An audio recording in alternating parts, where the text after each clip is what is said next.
Assalamualaikum warahmatullahi wabarakatuh. Alhamdulillah, salatu wassalamu ala rasulillah, amma ba'd. Kaum muslimin yang dirahmati oleh Allah subhanahu wa ta'ala, berita tentang kasus perzinahan seorang laki-laki dengan ibu mertuanya ini cukup menggemparkan, khususnya di dunia maya. Karena dengan majunya teknologi saat ini, arus informasi ini tidak bisa dibendung. Hampir segala sesuatu diberitakan, diupload, diviralkan, termasuk kasus perzinahan antara menantu dan mertua ini. Dan sebenarnya ini adalah aib yang seharusnya ditutupi, bukan diumbar.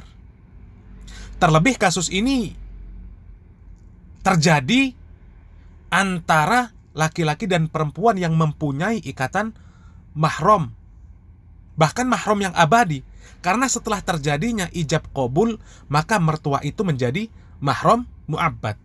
Na'udzubillah min dzalik. Bahkan viralnya kasus perzinahan ini tidak terlepas dari mereka sendiri yang memviralkan dengan melakukan wawancara dengan beberapa tokoh, dan kemudian hasil dari wawancara tersebut diupload di media, ditonton oleh jutaan manusia. Na'udzubillah min dzalik.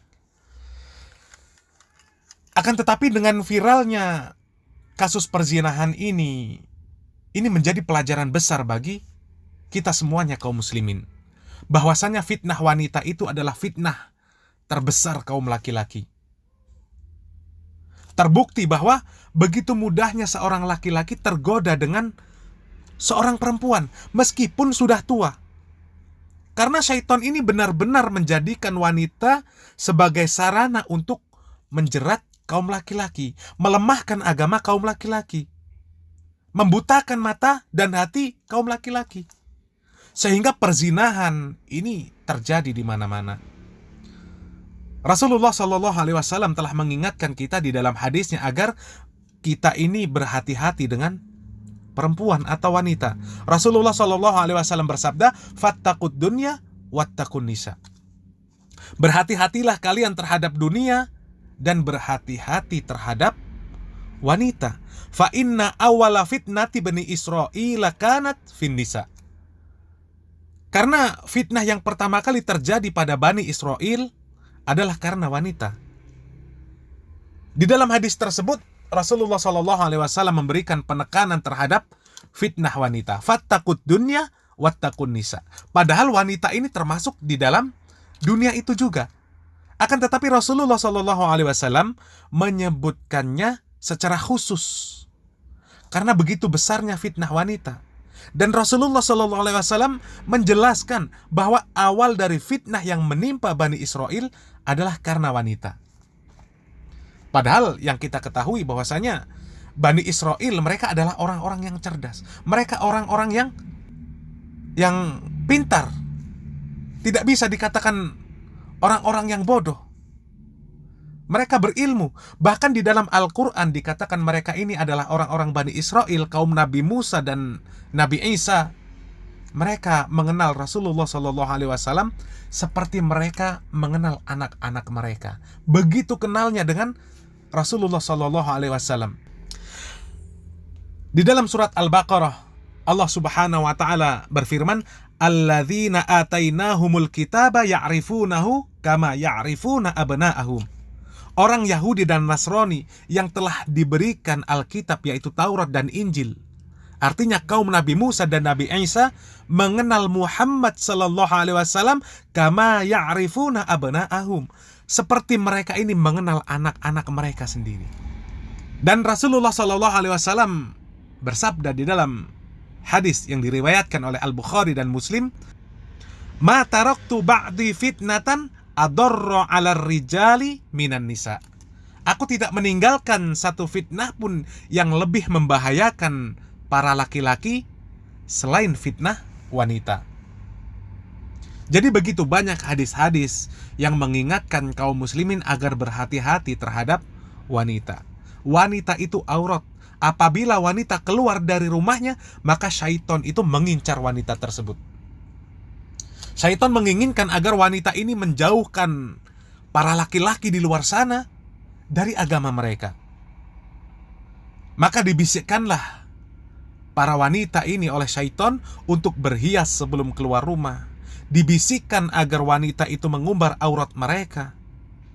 Dan kita lihat begitu banyak wanita di luar sana yang dijadikan hiasan, dijadikan pajangan di mana-mana, di toko-toko, di supermarket. Dan ini kenyataan yang kita lihat saat ini. Karena apa? Karena syaitan tahu betul bahwa ini adalah sesuatu yang sangat disukai oleh laki-laki. Syaitan tahu betul bagaimana menjebak seorang laki-laki agar menjauh dari agamanya. Sekuat apapun laki-laki akan dengan mudah diluluh lantakkan agama mereka oleh wanita. Rasulullah SAW bersabda, "Aku tidak melihat ada manusia yang kurang akalnya dan juga kurang agamanya, akan tetapi mampu meluluhkan pemikiran seorang laki-laki yang gagah perkasa selain kalian para wanita." Oleh karenanya, kami nasihatkan kepada kalian, khususnya para wanita, kalian mempunyai kemuliaan, memiliki kedudukan yang tinggi di dalam Islam, dan memiliki pengaruh yang besar dalam kehidupan setiap muslim. Kalian menjadi madrasah pertama dalam membangun masyarakat yang soleh. Kalian adalah perhiasan yang indah di dunia ketika kalian berjalan di atas petunjuk Al-Quran dan Sunnah Rasulullah SAW.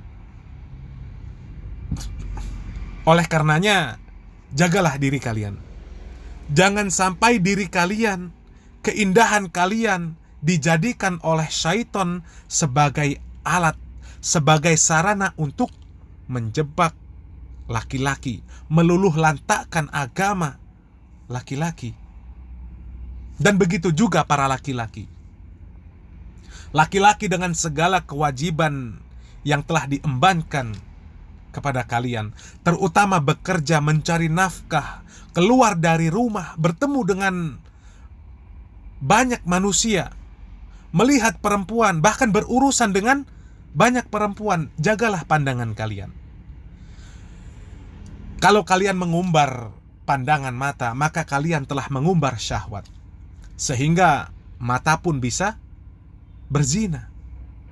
Rasulullah SAW bersabda, "Al-ainu tazni, wal qalbu tazni, fazinal aini an-nazar."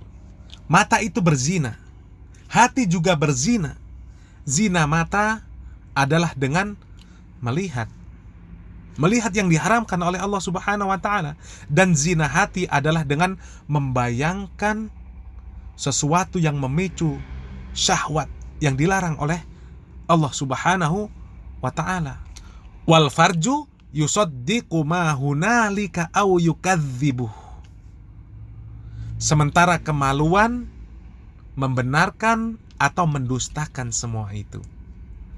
Jadi jangan merasa ketika kita sudah mengaji, sudah mengenal manhaj salaf yang hak, kemudian merasa aman dari jebakan-jebakan syaitan, merasa aman dari fitnah wanita. Dan semua kita memohon kepada Allah agar Allah Subhanahu wa ta'ala selalu membimbing kita, menjadikan kita sebagai orang-orang yang mampu menahan hawa nafsu kita, menyalurkan syahwat kita kepada cara-cara yang dihalalkan oleh Allah Subhanahu wa ta'ala, dan selalu bergaul dengan orang-orang yang soleh, yang mereka akan menasihati kita, mengingatkan kita ketika kita mulai menjauh dari agama Allah Subhanahu wa ta'ala, dan mereka yang akan selalu memberikan semangat kepada kita untuk selalu berjalan di atas ketaatan kepada Allah Subhanahu wa ta'ala. Dan ingatlah, zina adalah dosa yang besar. Jangankan melakukan, mendekati saja itu sudah dilarang oleh Allah Subhanahu wa ta'ala. Allah Subhanahu wa ta'ala berfirman, "Wala taqrabuz zina innahu kana fahishatan wa sa'a sabila." Dan janganlah kalian mendekati zina. Sesungguhnya zina itu adalah sebuah perbuatan yang keji dan suatu jalan yang buruk. Bagi yang sudah mempunyai pasangan, maka bersyukurlah dan jauhi sifat tamak, mengikuti hawa nafsu. Karena seandainya seluruh wanita atau laki-laki di muka bumi ini sudah dinikahi semua, dan hati kalian tidak bersyukur, maka kera di hutan dan anjing di jalanan akan terlihat lebih cantik dan tampan dibandingkan dengan pasangan kita. Dan tidak ada yang mampu memuaskan syahwat kita kecuali tanah. Dan bagi yang masih lajang, maka menikah adalah solusi. Menikahlah agar terhindar dari perangkap-perangkap syaitan. Rasulullah SAW bersabda, "Ya ma'syaras syabab, man istata'a minkumul ba'ah falyatazawwaj. Wa man lam yastati' fa 'alaihi bisyam fa innahu lahu wija." Wahai para pemuda, siapa di antara kalian yang sudah mampu, maka hendaklah dia menikah. Dan ketika belum mampu, maka hendaklah dia berpuasa, karena sesungguhnya puasa itu menjadi perisai baginya. Semoga apa yang kami sampaikan ini bermanfaat. Barakallahu fikum. Wassalamualaikum warahmatullahi wabarakatuh.